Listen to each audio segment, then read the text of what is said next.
தந்தை, மகன், தூய ஆவியின் பெயராலே.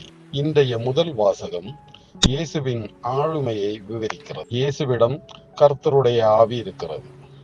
ஞானம், ஆலோசனை, பலம் மற்றும் அறிவின் ஆவி. அவர் ஏழைகளை நீதியால் நியாயம் தீர்ப்பார். அவர் சாந்த குணமுள்ளவர்களை நீதியால் பெருகச் செய்வார். பரிசுத்த ஆவியை ஆழமாக நேசி. பின்னர் பரிசுத்த ஆவி இயேசுவின் வாழ்க்கை முன்மாதிரியை பின்பற்றி வாழ நமக்கு உதவும். இன்றைய 2ஆம் வாசகத்தில் நாம் கடவுளை துதிக்கவும் கடவுளின் நாமத்திற்கு புகழ்ச்சிகளை பாடவும் கடமைப்பட்டுள்ளோம் என்று புனித பவுல் கூறுகிறார்.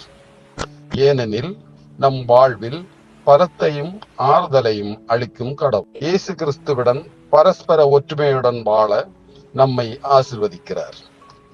கடவுள் நம்மை ஆசிர்வதிக்கும் பிதாவாகிய கடவுளின் அன்போடு வாழ விரும்புவது போல் வாழ்வு. இன்றைய நற்செய்தியின் மூலம் கடவுள் நம்மிடமிருந்து விரும்புவது நாம் மனம் திரும்ப வேண்டும் என்பதாகும்.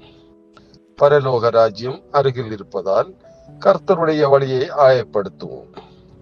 அதன் பாதைகளை நேராக்கும். நல்ல கனிகளை தரும் மரங்களாக நாம் மாறலாம். இயேசு பரிசுத்த ஆவியாலும் நெருப்பாலும் நமக்கு ஞானஸ்நானம் கொடுத்தார். இயேசுவை நம் இருதயங்களில் பெற நம்மில் உள்ள தீய செயல்களை அகற்றுவோம். நன்மை செய்து சொர்க்கத்தில் நுழைய பிதாவாகிய கடவுள் நமக்கு அருளை தருவார் என்று ஜெபிப்போம். ஆமென்.